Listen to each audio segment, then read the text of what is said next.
Subscribe now and press the bell icon. Never miss an update. Hello friends, welcome to my YouTube channel English Classes by Rakesh sir. Today we are going to discuss about the next topic of preposition. तो guys आज हम चर्चा करने वाले हैं हमारे सारे confusion पैदा करने वाले प्रीपोजिशंस के बारे में। देखिए गाइज, अगर ये वीडियो आपने पूरा देखा तो मैं गारंटी देता हूँ कि आज के बाद आपका प्रीपोजिशन संबंधित हमेशा हमेशा के लिए कन्फ्यूजन फिनिश होने वाला है और कोई भी कन्फ्यूजन आपका रहने वाला नहीं है, क्योंकि कुछ प्रीपोजिशंस ऐसे हैं जिनमें समझ नहीं आता कि किसका यूज करना है किसका यूज नहीं करना। तो आज मैं ऐसे कुछ प्रीपोजिशंस आपके सामने डालने वाला हूं जिनको देख करके आपका भ्रम हमेशा हमेशा के लिए दूर होने वाला है। तो गाइज आइए बात करते हैं आज के कन्फ्यूजन पैदा करने वाले प्रीपोजिशंस के बारे में। तो सबसे पहले हम लेंगे use of in and into. देखिए गाइज, इन और इनटू का दोनों का जो यूजेज है वो डिफरेंट है, लेकिन इनका जो मीन होता है कई बार क्या है हम गलत फहमी में होते हैं कि मीन्स के आधार पर इनका यूज किया जा सकता है। बट गाइज, मीन्स के आधार पर अगर आप यूज करेंगे तो उसमें बहुत ज़्यादा कन्फ्यूजन होता है और मिस्टेक्स की जो पॉसिबिलिटीज़ हैं वो ज़्यादा हो जाती हैं। तो देखिए, इन और इनटू दोनों का जो मीन निकलता है वो निकलता है में या अंदर, में या अंदर। लेकिन सिंपल सा यूज है, आप इनमें किस तरीके से डिफ्रेंशिएट कर सकते हैं। तो डिफरेंस देख लीजिएगा, इनका जो आप यूज करेंगे, इनका यूज करेंगे जब कोई वस्तु किसी वस्तु के अंदर हो लेकिन विदाउट मोमेंट हो। कैसी हो गाइज? विदाउट मोमेंट हो। इसका मतलब है कोई चीज़ किसी चीज़ के अंदर है लेकिन किसी भी प्रकार की कोई गति नहीं हो रही, कोई मोशन नहीं हो रहा। और जब विदाउट मोशन कोई चीज़ होती है, विदाउट मोशन का मतलब होता है गतिहीन। जब कोई चीज़ पहले से किसी चीज़ के अंदर स्थित होती है, अगर बाहर से कोई गति नहीं करती, तो ऐसी कंडीशन में आपने इन का यूज करना है। और इसके साथ देखिए, इनटू का यूज कैसे करना है आपने। मान लीजिए ये आपका कोई रूम है, ये रूम है और यहाँ से कोई ए व्यक्ति चल करके इस रूम के अंदर गया। तो यहाँ आप देख रहे हैं, जब ये व्यक्ति इस रूम के अंदर गया तो मोशन हुआ। मोशन का मतलब है गति हुई, और जब गति होती है तो यहाँ भी अर्थ निकलता है मैं या अंदर का। लेकिन यहाँ आपने इनका यूज नहीं करना, यहाँ आपने यूज करना है इनटू का। Yes guys, is that clear? दोबारा देखें, इनका यूज करना है जब कोई वस्तु किसी वस्तु के अंदर विदाउट मोशन हो, बिना किसी गति के स्थित हो।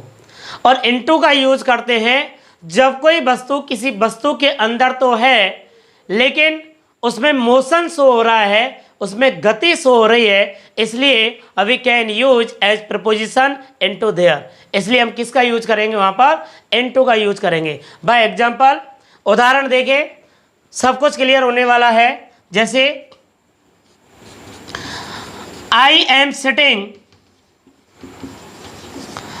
Sitting blank space my class, और एक सेंटेंस लिख दिया आई am going blank space my class.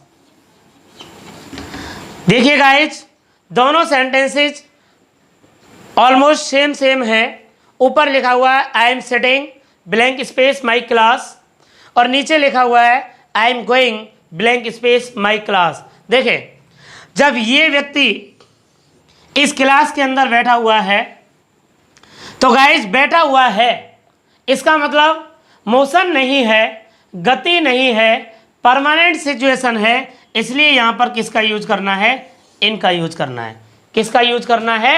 इनका। आई am going blank space my class. और जब ये व्यक्ति जो है जब यहाँ तक जाएगा, यहाँ तक गति करेगा तो यह मोशन शो होता है, इसलिए यहाँ पर आपने यूज करना है इनटू का। बताइए गाइज, एन और इनटू बिल्कुल क्लियर। किसी भी कॉम्पिटिटिव एग्जाम में, किसी भी एकेडमिक अनएकेडमिक एग्जाम में अगर कहीं इन और इनटू का ऑब्जेक्ट आपको मिलता है तो दोनों विकल्प में से एक विकल्प आप सही पहचाने जा सकते हैं कि नहीं पहचाना जा सकता, बिल्कुल देख सकते हैं। तो अंतर बिल्कुल स्पष्ट हो गया। आपको याद रखना है, यदि गति शो हो रही है तो इनटू का यूज करना है, और गति शो नहीं हो रही है तो किसका यूज करना है, इनका। तो दोनों का कॉम्बो आपका क्लियर है। अब नेक्स्ट बात करते हैं। यस गाइज, अब बात करते हैं एट एंड इन। देखिए, और एट और एंड इनका जब यूज करेंगे तो इसमें हम दो टॉपिक को लेकर बात करेंगे, एक तो टाइम के अकॉर्डिंग और एक एक्टिविटी बेस, और एक बात करेंगे हम इसी में एक्टिविटी में लिविंग कंडीशन।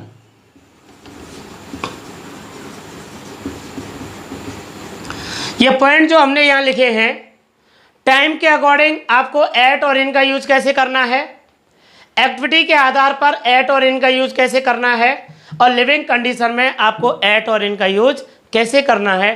तो गाइस देखिए, कई बार कंफ्यूजन होता है छोटे स्तर पर, जब हम क्लास में पढ़ते हैं, 9th क्लास में पढ़ते हैं या 11th क्लास में पढ़ते हैं, 7th 8th क्लास में पढ़ते हैं, तो वहाँ पर कई बार छोटे छोटे कन्फ्यूजन टीचर ही क्रिएट कर देता है कि भाई छोटे स्थान से पहले एट लगाओ, बड़े स्थान से पहले एन लगाओ। बट सही बात यह है कि ऐसा कुछ भी नहीं है। यहाँ आपको रूल्स एंड रेगुलेशन देखने होते हैं और एक आइडेंटिफिकेशन होता है, आप उसको देखें, और आपका आज का जो इस प्रपोजिशन को लेकर के आज से पहले का जो कन्फ्यूजन है वो हमेशा हमेशा के लिए दूर हो जाएगा। देखिए गाइस, एट की बात करें तो एट का जो है टाइम के लिए यूज करते हैं। किसके लिए, टाइम के लिए। जैसे एट 4 PM, एट 9 o'clock। जब हम एग्जैक्ट पॉइंट ऑफ टाइम की बात करते हैं, जब हम टाइम के एग्जैक्ट टाइम की बात करते हैं, एग्जैक्ट पॉइंट की बात करते हैं, तो उसके लिए आपने यूज करना होता है एट। देखिए कैसे, जैसे हमने कहा I go to morning walk, I go to morning walk blank space 4 AM। तो देखिए गाइज, यहाँ जो आपने यूज करना है वो एट का यूज करना है। किसका यूज करना है, एट का। तो सिंपल, जो टाइम के लिए आपने यूज किया है एट का, इस तरीके से हो गया। अब बात करते हैं इनकी, तो इनका यूज कैसे करते हैं। तो इनके लिए जो टाइम आपका फिक्स होता है, आप याद रखें, कोई ज़्यादा बड़ा इश्यू नहीं है, कोई बड़ी बात नहीं है, इसको याद रखना। इन the morning, in the morning, in the evening, in the afternoon। देखिए गाइज, एट का यूज किया आपने इस तरीके से, I go to morning walk blank space 4 AM। तो यहाँ जो एग्जैक्ट टाइम दे रखा है, इस एग्जैक्ट टाइम के लिए आपने यूज करना है एट का। यहाँ देखें, इन द मॉर्निंग हमेशा आता है इन द मॉर्निंग। जैसे हम लिखें I go to school blank space the morning. तो यहाँ देखिए, यहाँ मैंने आपको ये तीनों टाइम दे दिए हैं, इन the morning, in the evening and in the afternoon. और इसको द भी बोल सकते हैं और दी भी बोल सकते हैं। यदि प्रोनाउंसिएशन कॉन्सोनेंट से होता है तो द बोलेंगे, और वोवल से होता है तो आपको बोलना है दी। इसलिए in the morning, in the evening and in the afternoon. अब आप देखें, I go to school blank space the morning, किसका यूज करना है। सिंपल सी बात है, यहाँ लिखा हुआ है द मॉर्निंग, तो you have to use there as preposition in. किसका यूज करना है guys, I go to school in the morning. तो आपका ये समझ में आ गया होगा, बिल्कुल क्लियर है। एट का और इनका यूज टाइम के अकॉर्डिंग कैसे करते हैं, बिल्कुल एग्जैक्ट टाइम दे रखा है तो एट का यूज करेंगे, और यदि मॉर्निंग, इवनिंग और आफ्टरनून के रूप में टाइम दे रखा है तो आपको यूज करना है गाइज इन का। इस तरीके से आपका कंफ्यूजन दूर हुआ इन और एट को लेकर के टाइम के आधार पर। अब बात करते हैं एक्टिविटी के आधार पर। एक्टिविटीज में देखिए, यदि मान लीजिए 2 स्थान दे रखे हैं और दोनों स्थानों पर हम जो है एक्टिविटी की बात करते हैं, किसी गतिविधि की बात करते हैं, जैसे एक सेंटेंस लिखते हैं, this match will be played, this match will be played blank space Bayana blank space Bharatpur. तो देखिए गाइज, दोबारा देख लें, फर्स्ट प्लेस बयाना, सेकंड प्लेस भरतपुर, और क्या शो कर रहे हैं हम इसमें शो हो रहा है आपका एक्टिविटी, और यूज क्या करना है आपने, यूज क्या करना है, एट और इनमें से क्या आएगा वो देखना है। तो गाइस देखिए, हमेशा हमेशा हमेशा के लिए आप इस बात को कंफर्म दिमाग में रख लें कि अगर एक्टिविटी बेस्ड कोई क्वेश्चन है, गतिविधि पर आधारित कोई क्वेश्चन है, तो 2 स्थान दिए गए हैं, तो छोटे स्थान से पहले आपने यूज करना है एट का, छोटे स्थान से पहले यूज करना है आपने एट का, और बड़े स्थान से पहले यूज करना है आपको इनका। बताइए गाइज, समझ में आया?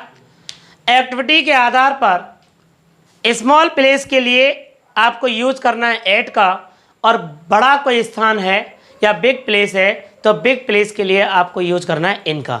देख लीजिए, बयाना एक तहसील है भरतपुर का, भरतपुर डिस्ट्रिक्ट हुआ, तो भरतपुर डिस्ट्रिक्ट है, ये बड़ा क्षेत्र हुआ इसलिए इनका यूज किया, और बयाना जो है वो स्मॉल प्लेस है इसलिए आपने यहाँ किसका यूज किया, एट का यूज किया।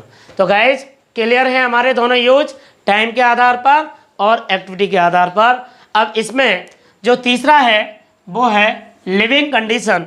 तो लिविंग कंडीशन की बात करते हैं तो आपने किसका यूज करना है, देखिए।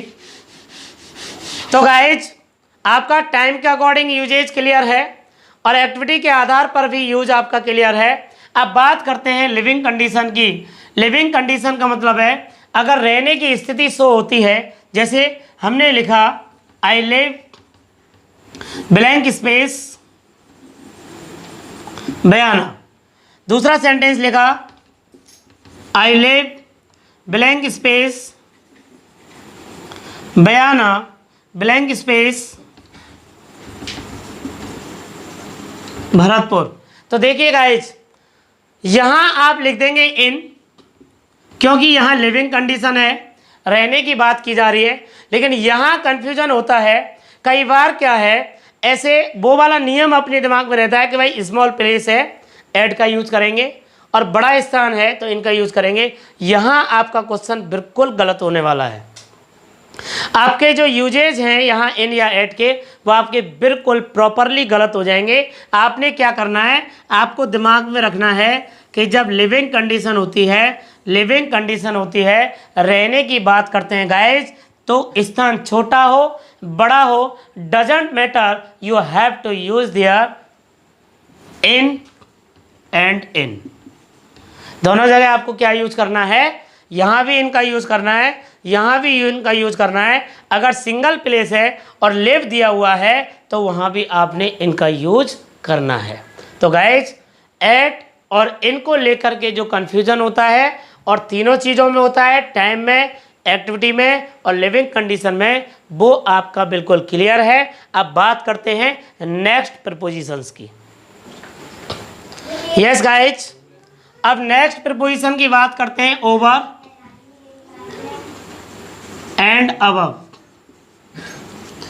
देखिए दोनों में कॉमन चीज है, ओवर का यूज भी जब कोई वस्तु किसी वस्तु के ऊपर होती है तो ओवर का यूज करते हैं, और जब कोई वस्तु किसी वस्तु के ऊपर होती है तब भी हम अबव का प्रयोग करते हैं। लेकिन आप देखिए, इस ए वस्तु के ऊपर कोई भी वस्तु है और इस ए वस्तु के ऊपर कोई बी वस्तु है। अब आप देखना what is the difference between condition first and second. तो दोनों कंडीशंस में अंतर क्या है। यहाँ आपने एक चीज देख लें कि ये बिल्कुल सीधा है, लंबवत ऊंचाई है, इरेक्ट कंडीशन है। जब स्ट्रेट कंडीशन में कोई चीज़ किसी चीज़ के ऊपर है तो वहाँ आपको यूज करना है ओवर का। ये भी अधर की अवस्था होती है, बिल्कुल ये चीज़ और ये चीज़ आपस में एक दूसरे को टच नहीं करती। और यहाँ जो है ये थोड़ा सा तिरछा हो गया, और जब ऐसी कोई तिरछी स्थिति होती है, मान लीजिए ये एंगल चेंज हो गया, बिल्कुल स्ट्रेट पोजीशन नहीं है किसी वस्तु के ऊपर होने की और इस तरीके से है, तो यहाँ यूज करना है आपको अबव का। कंडीशन सेम है, ये चीज़ भी मान लीजिए ए से ऊपर कोई बी है तो ये भी अदर है, कोई टचमेंट नहीं है आपस में, और यहाँ भी अगर कोई चीज़ ऊपर है तो कोई टचमेंट नहीं है। लेकिन अंतर इतना है, यहाँ देखें the fan is my head, और ये देखें एन एरोप्लेन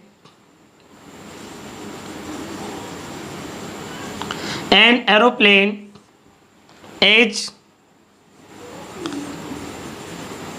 माई हेड। देखें गाइस, ये फैन मेरे सिर के ऊपर है तो इसका मतलब फैन बिल्कुल सिर के ऊपर है। तो फैन जब बिल्कुल सिर के ऊपर है तो स्ट्रेट कंडीशन में ऊपर है, और जब स्ट्रेट कंडीशन में ऊपर है तो यहाँ आपने यूज़ करना है ओवर का। और जब स्ट्रेट कंडीशन नहीं है, कोई इधर है या इधर है और कोई गारंटी नहीं है स्ट्रेट कंडीशन की, तो यहाँ पे यूज करना है अबव का। एक माइनर सा डिफरेंस और है, ऐसे भी आप देख सकते हैं, जब बहुत ज़्यादा ऊंचाई होती है तो अबव का यूज करते हैं, और जब ये ऊंचाई थोड़ी कम होती है तो ओवर का यूज करते हैं। इस तरीके से आपका ओवर एंड अबव दोनों क्लियर हैं। नेक्स्ट बात करते हैं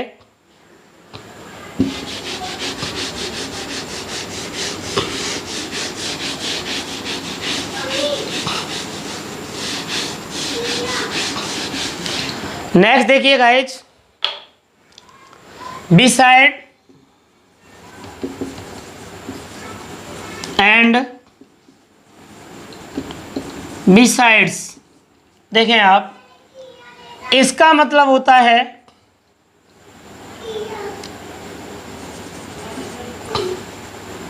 बी प्लस साइड। तो इसका मतलब यह है साइड में होना, मतलब बगल में होना। क्या अर्थ है इसका? साइड में होना मतलब बगल में होना। और बिसाइड्स का मतलब होता है के अलावा या के अतिरिक्त, के अलावा या के अतिरिक्त। इसको हम एक्सेप्ट कह सकते हैं, एक्सेप्ट कह सकते हैं, के अतिरिक्त या के सिवाय। अब आप देखें, his dog sat blank space his dead body। और दूसरा सेंटेंस है blank space you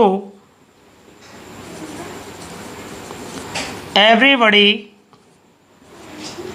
was there. देखें, हिज डॉग सेट, उसका कुत्ता बैठा हुआ था उसकी डेड बॉडी के बगल में, डेड बॉडी के पास, यानी कि उसके बगल में है। बी साइड का मतलब है बिल्कुल बगल में, तो यहाँ पे आप यूज करेंगे बी साइड का। और यहाँ देखें कि आपके अतिरिक्त, आपके अलावा हर कोई वहाँ था, आपके अतिरिक्त या आपके अलावा हर कोई वहाँ था, तो यहाँ आपका यूज होगा बी साइड्स। इस तरीके से आपका क्लियर है बी साइड और बी साइड्स। आप याद रखें, जब कोई चीज़ किसी वस्तु के बगल में है तो बी साइड का यूज करें, और जब हम एक्सेप्ट की बात करते हैं, के अतिरिक्त या के अलावा की बात करते हैं, तो वहाँ पर आपने यूज करना है बी साइड्स का। नेक्स्ट प्रीपोजिशंस देखिए,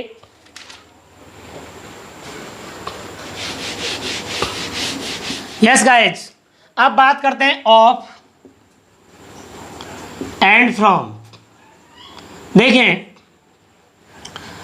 ऑफ का देखें और इधर फ्रॉम का देखें। जब अनचेंजेबल कंडीशन होती है, अनचेंजेबल कंडीशन होती है तो आपने यूज करना है ऑफ का, और जब चेंजेबल कंडीशन होती है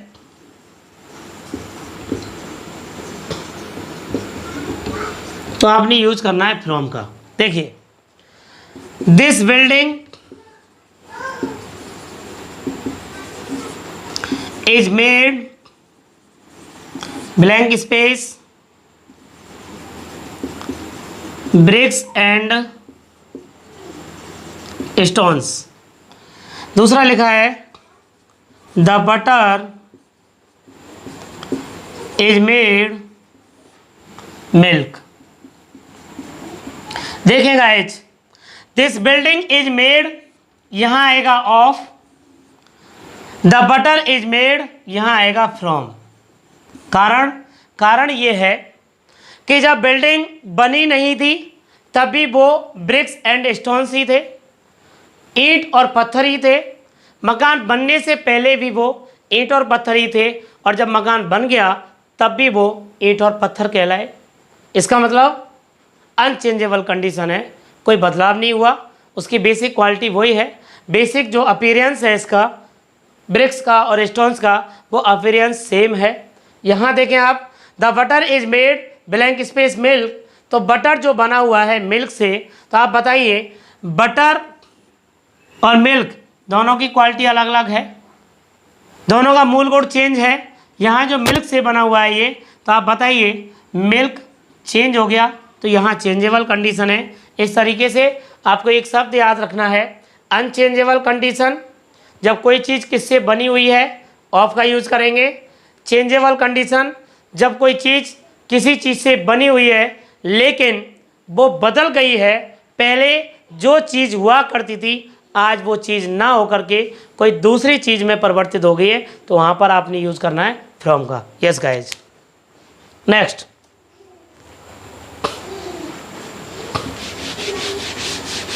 दूसरा यूज देखना है आपको, अलोंग एंड अक्रॉस। सिंपल है गाइज, किनारे किनारे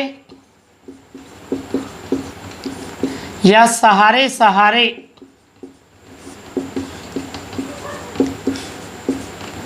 मतलब ये दो सिरे हैं तो इस सिरे से जब दूसरे सिरे तक गति होगी, यानी कि ये मान लीजिए कोई चीज़ है और इसके किनारे किनारे चलते हैं या इसके सहारे सहारे चलते हैं तो अलोंग का यूज होगा। और मान लीजिए इसका क्या मतलब है, इसका भी हम कहेंगे एक ओर से दूसरी ओर। इसका मतलब ये यहाँ क्रॉसिंग वाली स्थिति है। मान लीजिए ये खेत है और इस सिरे से इस सिरे की बात करें तो यहाँ से यहाँ तक जाने में इसको ये पार करना है, तो यहाँ एक्रॉस का यूज होगा। तो इस तरीके से इसके एग्जाम्पल हो सकते हैं अक्रॉस द रिवर, नदी के इस किनारे से उस किनारे तक। मान लीजिए ये नदी है, ये नदी है और इस किनारे से इस किनारे की बात करें तो अक्रॉस का यूज होगा। जैसे अक्रॉस द फार्म, इधर देख लें, यहाँ हो सकता है अलोंग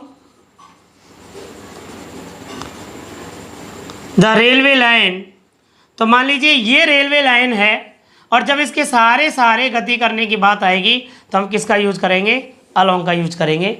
इस तरीके से आप याद रखना, जब कोई चीज़ किसी वस्तु के लंबवत दूरी तय करती है तो अलोंग का यूज करेंगे, और जब आड़े तिरछे दूरी तय की जाती है, यानी कि एक सिरे से दूसरा सिरा तो है लेकिन वो ये कहें कि पार करने वाली स्थिति है, तो वहाँ पर आपने यूज करना है अक्रॉस का। इस तरीके से दोनों यूजेज आपके क्लियर हैं।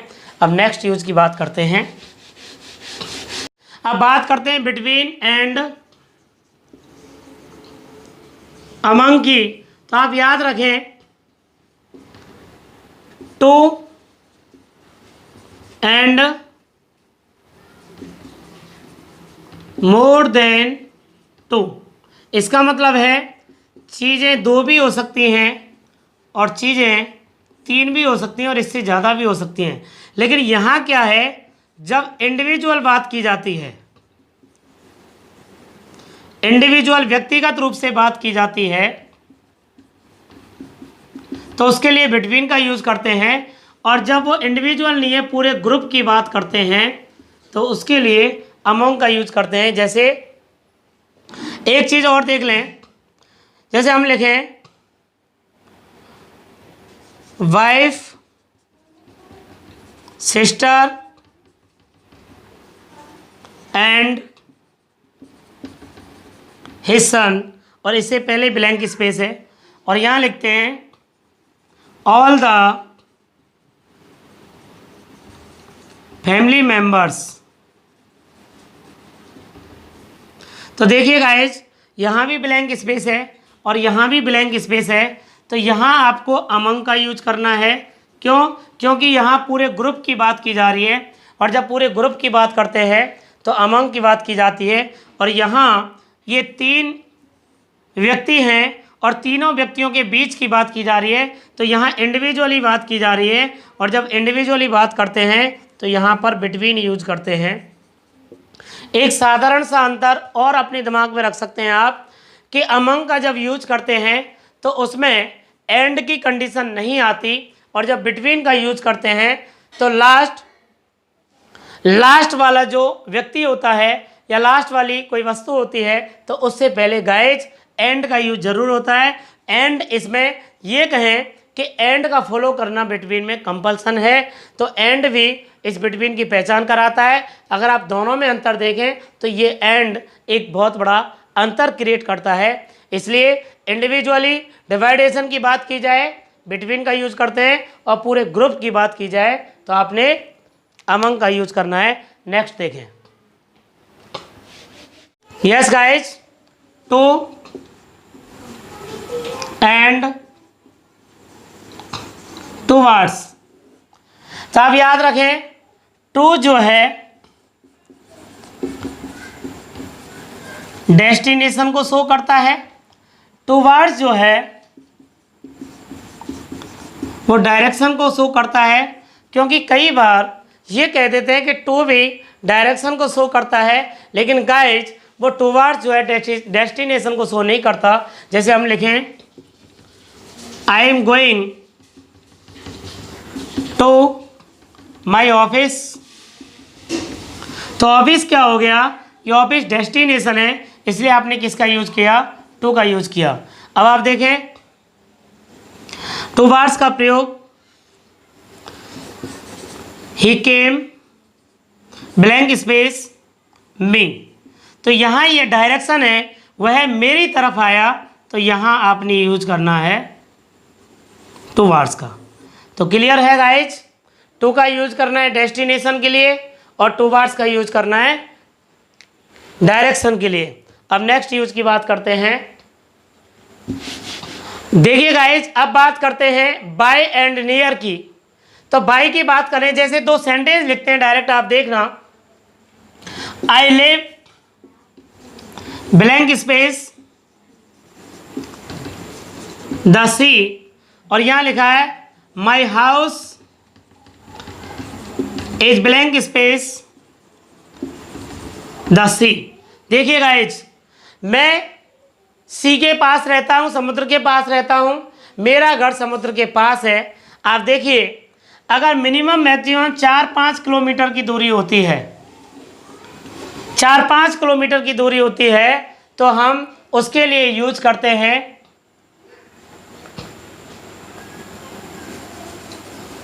नियर का यूज करते हैं गाइज।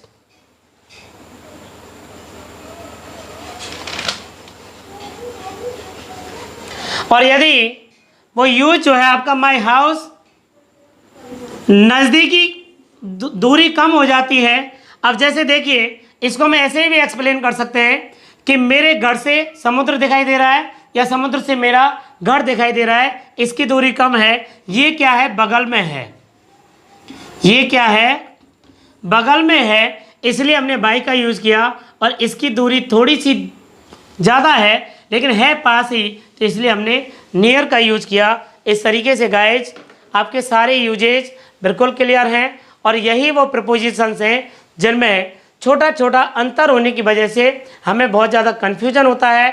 और मैं उम्मीद करता हूँ आज का वीडियो आपको बहुत पसंद आया होगा और आपके कॉम्पिटिटिव एग्ज़ाम्स में या किसी भी प्रकार की तैयारी के लिए ये वीडियो बहुत ही हेल्पफुल साबित होगा आपके लिए और बहुत चीज़ें आपकी क्लियर हुई होंगी। और अब तक का जो टॉपिक था हमारा पार्ट ऑफ स्पीच, उसमें जो हमारा 5वां टॉपिक चल रहा था प्रीपोजिशन, तो दोस्तों आज हम उस प्रीपोजिशन से विदाई लेते हैं और नेक्स्ट टॉपिक के साथ नेक्स्ट वीडियो में फिर आपसे मुलाकात एक बार और होगी, फिर होती रहेगी। इसके लिए आपको बहुत बहुत धन्यवाद। और यदि आपने हमारा चैनल अभी तक सब्सक्राइब नहीं किया है, आप फर्स्ट टाइम हैं और अगर आपको समय पर हमारे वीडियोज़ के नोटिफिकेशंस चाहिए तो आप प्लीज़ समय पर नोटिफिकेशंस प्राप्त करने के लिए वीडियो सब्सक्राइब करें। और अगर हमारा टीचिंग मेथड आपको अच्छा लगता है तो इसको लाइक करें और शेयर करें। Thank you, all the best.